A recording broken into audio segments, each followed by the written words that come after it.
কিন্তু আমি এর থেকেও ভয়ঙ্কর জায়গায় যাব, যেমন বরফে ঢাকা একটা খাড়া পাহাড়ে উঠবো। আমি পড়ে যাবো, আমাকে নামাও নামাও। এমন একটা রাস্তায় গাড়ি চালাবো যেখানে প্রচুর মানুষ মারা গেছে। আমরা মৃত্যু থেকে আর 7 ইঞ্চি দূরে আছি। ভয়ঙ্কর শার্কদের সাথে কেজ ছাড়াই সুইমিং করব এবং আরো অনেক কিছু। আর শুরু করব এই কেজ থেকে, একটা আফ্রিকান সাফারির মাঝখানে যেখানে অনেক সিংহ, চিতা, হিপো এবং আরো অনেক প্রজাতি যেগুলো আমাদেরকে মেরে দিতে পারে। আমরা এটা কেন করছি? কারণ আমরা পৃথিবীর সব থেকে ভয়ানক 5টা জায়গায় যাব। আমি একটা সিংহ দেখতে পেয়েছি। ও মাই গড, এটা আমরা কেন করছি? আর যাতে সিংহরা আমাদের কাছাকাছি আসে তাই আমি অনেক মাংস এনেছি। এবং কেজের চারপাশেও ঝুলিয়ে দেব। ভাই আমরা বেঁচে ফিরবো তো? কিন্তু আসলে যে কারণে এই জায়গাটা বেশি ভয়ঙ্কর সেটা হলো সূর্য ডুবে যাবার পরে আমরা দেখতে পাই না, কিন্তু ওরা দেখতে পায়। জিমি, ওদিকে দুটো সিংহ রয়েছে। এই শব্দটা তো কণ্ঠারের মতো লাগছে। না, এটা বিশাল ভাই। সবকিছু রাতে বেরোয় কেন? ভাই, আমাদের সিংহটা পুরো ঘিরে ধরেছে। আমাদের থেকে মাত্র 20 ফুট দূরে রয়েছে ওরা। সিংহগুলো আমাদের চারপাশে ঘুরেই যাচ্ছিল। আমরা হয়তো এই ভিডিওটা করতে গিয়ে মারাই যাবো। আর এটা তো সবে শুরু, কারণ এই ভিডিওতে পরের জায়গাগুলো আগের জায়গার থেকে আরো অনেক বেশি ভয়ানক হতে চলেছে। শেষে থাকবে এমন একটা দ্বীপ যেটা সম্পূর্ণ বিষাক্ত সাপে ভরা। আর এবার আমরা আইস ক্লাইম্ব করব একটা বিশাল ভয়ানক ঠান্ডায় জমে যাওয়া জলপ্রপাত। এখান থেকে ফিরে আসার কোনো উপায় নেই। এই দুটোর মধ্যে যে কোনো একটা পথ দিয়ে এই বিশাল খাড়া পাহাড়ে উঠতে হবে এই ব্লেডেড বুটস আর এই আইস পিক্সের সাহায্যে। আমার জীবনে করা এটা সবথেকে ভয়ানক জিনিস। আমার জন্য প্রার্থনা করো। জিমি, তুমি চাও আমরা এই পাহাড়টা চড়ে ওপরে উঠি? হ্যাঁ, এটা অসম্ভব। সত্যি কথা বলতে আমার মনেই হচ্ছিল না এটা আমরা করতে পারবো। তারপর নোলানের সাথে যা হলো তাতে আমরা আরো বেশি ভয় পেয়ে গেলাম। আমি পারবো না বন্ধুরা, একটু দাঁড়াও। আমি বেরিয়ে যাচ্ছি, আমি পারবো না। তুমি হাল ছাড়তে পারো না। না, আমি পারবো না। আমার বিশ্বাসই হচ্ছে না নোলান এটা করবে। সত্যি ভাবিনি। নোলান কুইট করলো। আমরা কিন্তু প্রায় ওপরের দিকে রয়েছি। তোমরা এখন হাফ অবধি এসেছো। ও জিমি, নিচের দিকে দেখো না। ও মাই গড। যত উঠছি তত খাড়া হচ্ছে। আমার পা, আমি গ্রিপ পাচ্ছি না। ও ও ও ও। আরে তুমি পড়ে যাচ্ছিলে? ও মাই গড, আমি টপটা দেখতে পাচ্ছি জিমি। এটা আমার করা সবথেকে ভয়ানক জিনিস। আহ! এটা আমি পারবোই। আমাকে ওপরে উঠতেই হবে। দেখাও এটা কতটা খাড়া। 60 समोसे 40 कोल्ड ड्रिंक और 30 पॉपकॉर्न लार्ज प्लीज। ओए, इंसान है एनिमल? तू भूल गई इस हफ्ते ड्रीम 11 के डेली मेगा विनर्स हमारे साथ मैच देखेंगे। ओ या, मेरे लिए ग्लूटेन फ्री एयर फ्राइड। খাড়া, প্রায় এসেই গেছি। হাল ছাড়লে হবে না। আর 10% বাকি। আমি এখন কাঁদতেও পারছি না, যদিও এসব করা আমার একেবারেই উচিত নয়। তুমি প্রায় এসেই গেছো জিমি। তবু আমি কোনো মতে এই জলপ্রপাতের উপরে উঠতে পারলাম। আমরা পেরেছি ভাই। আমরা পেরেছি। আহ, কিন্তু আমার মনে হয় নোলান একদম ঠিক করেছে। কিন্তু এবার আমরা দেখবো নোলান লিস্টের 3rd প্লেসে গিয়ে কি করে, যেটা অবস্থিত বলিভিয়ায়। সেখানকার ডেথ রোডে আমরা ড্রাইভ করব। আর এখন আমরা রয়েছি পৃথিবীর সবথেকে বিপজ্জনক রাস্তায়। এই জায়গাটা যে কোনো স্কাই স্ক্রিপারের থেকে অনেক বড়। আমি বুঝতে পারছি না আমরা কেন এখানে এলাম। মিথ্যে বলছি না, এই রাস্তায় অনেকজন মারা যাওয়ার কারণে এই রাস্তাটা এক যুগ আগেই বন্ধ করে দেওয়া হয়েছিল। এই রাস্তায় গড়ে প্রতি বছর 300 জন মারা যেত। কিন্তু আমাদের কাছে গভর্নমেন্ট পারমিশন রয়েছে, তাই আমরা এই রাস্তা দিয়ে যেতে পারি। পারমিশন না পেলে খুব ভালো হতো। চিন্তা করো না, কিচ্ছু হবে না, না। আমার তো চিন্তা হচ্ছে।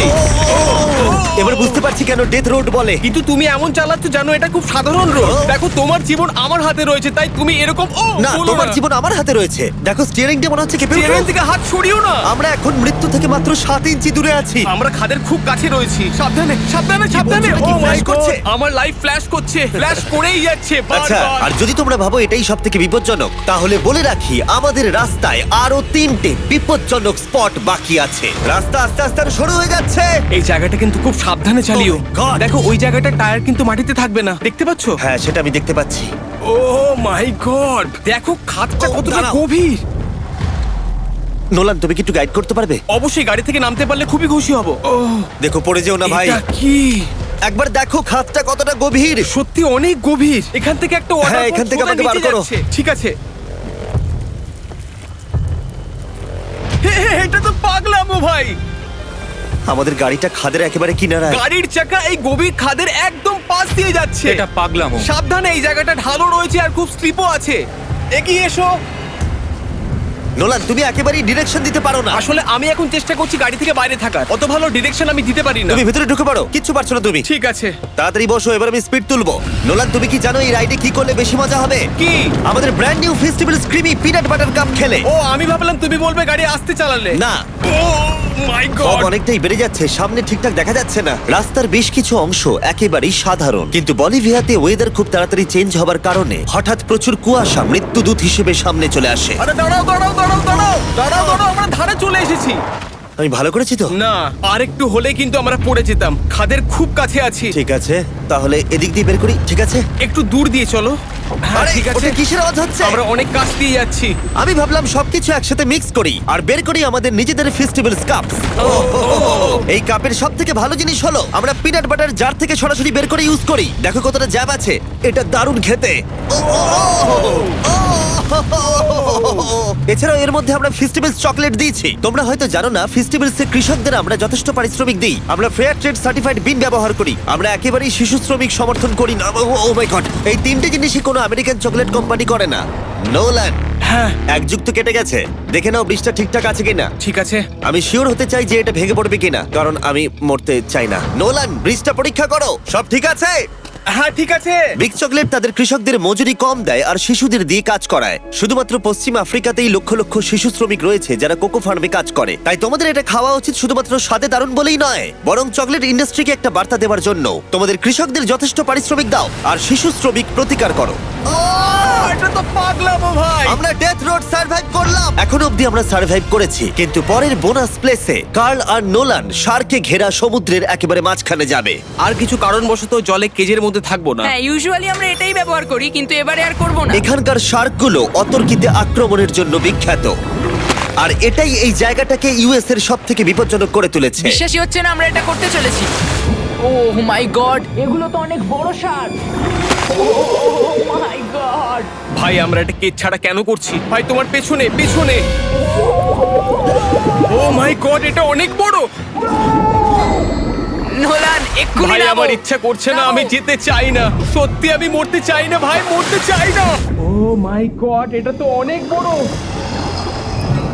ঠিক আছে ঠিক আছে ভাই, এই সারগুলো তো দ্বিগুণ বড়। আমি আর যাচ্ছি না, হয়ে গেছে। কিন্তু দ্বিতীয় বিপজ্জনক জায়গার কাছে এটা কিছুই নয়, যেটা অবস্থিত অ্যামাজন রেন ফরেস্টের একেবারে মাঝখানে। এখানকার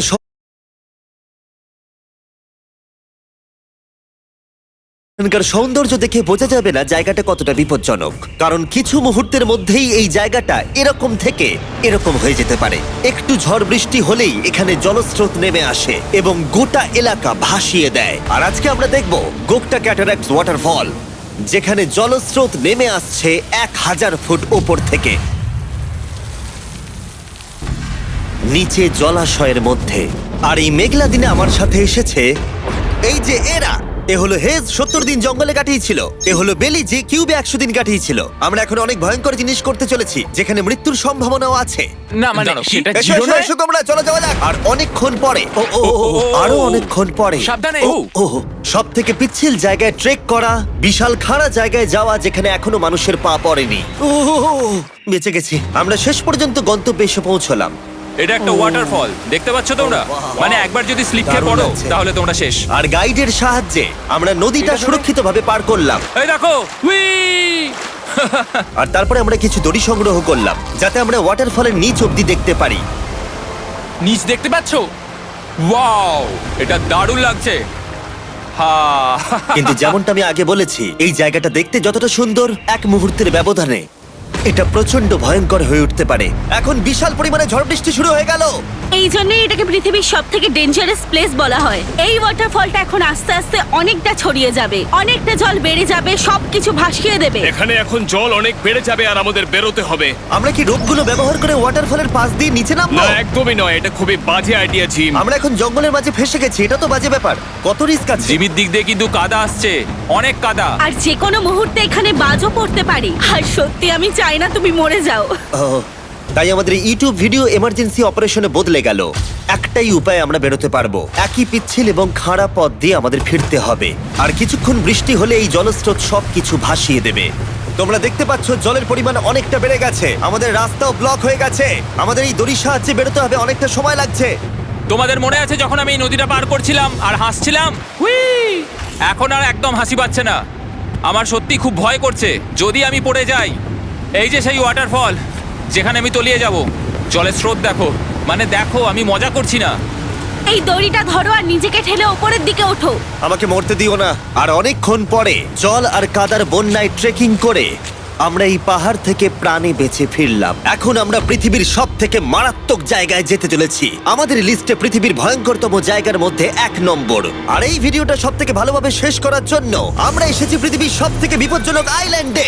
কেন এমন আইল্যান্ডে আছি যেখানে কিলিং মেশিন ভর্তি? মনে হয় আমরা মরবো। Bye bye.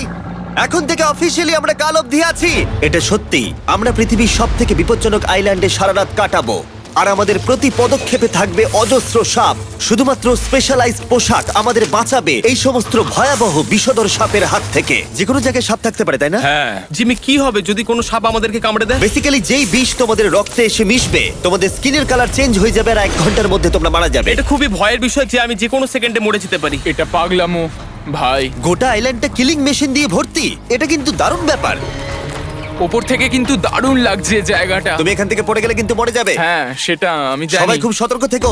তোমরা হয়তো ভাববে স্নেক আইল্যান্ড নাম বলে এখানে হাজার হাজার সাপ ওপেন ঘুরে বেড়াবে, কিন্তু মাটিতে বসবাসকারী প্রাণীদের সাপগুলো মারার পরে ওরা এখন গাছের পাখিদের শিকার করে, কারণ এখন ওরাই একমাত্র জীবিত শিকার। এখন আমরা অফিসিয়ালি জঙ্গলে প্রবেশ করছি। যে কোনো মুহূর্তে সাপ গাছ থেকে লাফ দিয়ে আমাদেরকে কামড়াতে পারে। এতক্ষণ পায়ের চিন্তা করছিলাম, এখন তো গাছ থেকে সাপ পড়ারও আশঙ্কা রয়েছে। এটা পাগলামো ভাই।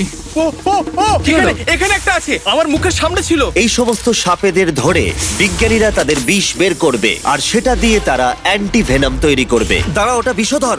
হ্যাঁ তার মানে ওটা আমায় কামড়ালে আমি মরে যাব। হ্যাঁ, ভালো করে কিন্তু ধরে রাখবে। এটা একটা বাচ্চা। ও না না, এ তো হারিয়ে গেল। তুমি এটাকে ফেলে দিলে? না, পালিয়ে গেল। এটা পালিয়ে গেল। কিন্তু তুমি, মানুষটা সাপটাকে এমন ভাবে ফেললো যেন আমি আমার ফোন ফেলেছি। যত আমরা জঙ্গলের গভীরে ঢুকছি, ঝোপঝাড়গুলো খুব ঘন। আমি আমার সামনে 2 ফুটও দেখতে পাচ্ছি না। যে কোনো জায়গায় সাপ থাকতে পারে। আরো বেশি সাপ দেখতে পাচ্ছি। এখানে একটা ও, ও, ও। আর ওখানে একটা। এবার কিন্তু ছাড়বে না, ঠিক আছে? ঠিক আছে। তাড়াতাড়ি ভিতরে ঢুকিয়ে দাও। এই সাপের বিষ কতজন মানুষের জীবন বাঁচাতে পারে? প্রায় 1000 জনের। ও, এটা তো অসাধারণ। সারা বিশ্বের যত অ্যান্টিভেনাম পাওয়া যায় তার 90% ব্রাজিল থেকেই পাওয়া যায়। তার মানে হলো যতগুলো সাপ আমরা ধরবো তত হাজার মানুষের জীবন বাঁচবে। জিমি, ওখানে আরেকটা সাপ রয়েছে। ও মাই গড, এটা তো বিশাল। আমরা অনেক খুঁজে পাচ্ছি, ওরা বাইরের দিকে তাই আসছে। দিনের বাকিটা সময় আমরা এই বিষাক্ত সাপগুলোকে ধরতে সাহায্য করলাম। এমনকি আমরা বিজ্ঞানীদের রিসার্চেও সাহায্য করলাম। দেখো, এই সাপটা মাটি থেকে 15 ফুট উপরে রয়েছে, আর সায়েন্টিস্টরা আমাদের গাছটাকে নাড়াতে বললো যাতে এটা নিচে পড়ে যায়। এই গাছগুলোর নিচে আমি কখনোই ক্যাম্পিং করব না। ও তো একটুও নড়ছে না। অনেকগুলো জীবন বাঁচাতে হলে আমাদের অ্যান্টিভেনাম দরকার। অন্ধকার ঘন হয়ে এলে আমরা সার্ভাইভ করার দিকে মন দিলাম। এবার ক্যাম্পিং এর সময়। ক্যাম্প সেটআপ হয়ে গেল, যদিও আমি সত্যিই জানি না এই ক্যাম্পগুলো স্নেক প্রুফ কিনা। আমরা এখন ঘুমোবো সাপেদের মাঝে। একটু ভয় লাগছে। এখন আমরা ঘুমোবো আর আশা করব আমাদের টেন্টে কোনো সাপ ঢুকে পড়বে না। খুবই ভয় লাগছে। আমি বাড়িতে গিয়ে শান্তিতে ঘুমোতে চাই। তাই আমাদের মনে একটাই চিন্তা ঘুরপাক খাচ্ছিল, যত তাড়াতাড়ি সম্ভব এখান থেকে বেরোতে হবে। আমি শুধু বাড়ি যেতে চাই। একটা বিশাল আইস মাউন্টেনে ওঠা থেকে শুরু করে এমন রাস্তায় ড্রাইভ করা যেখান থেকে 1000 ফুট নিচে পড়ে যাওয়ার সম্ভাবনা আছে, শার্কে ঘেরা সমুদ্রের মাঝে সাঁতার কাটা কোনো কেদ ছাড়াই, এবং সবার শেষে আমরা স্নেক আইল্যান্ড সার্ভাইভ করেছি এবং কেউ মরেনি। দেখার জন্য ধন্যবাদ। তোমরা আমার brand new festival creamy peanut butter cup খেও। এই রিটেলার গুলোতে পাওয়া যাচ্ছে। আমি চকলেট ইন্ডাস্ট্রিকে একটা বার্তা দিতে চাই, চকলেটের উৎপাদনকে সুরক্ষিত করো। ব্যাকের কিউআর কোড স্ক্যান করে শিখে নাও কিভাবে বিস্ট গেমস এর সিজন 2 এর বাকি 50টা স্পটে নিজের জায়গা করবে।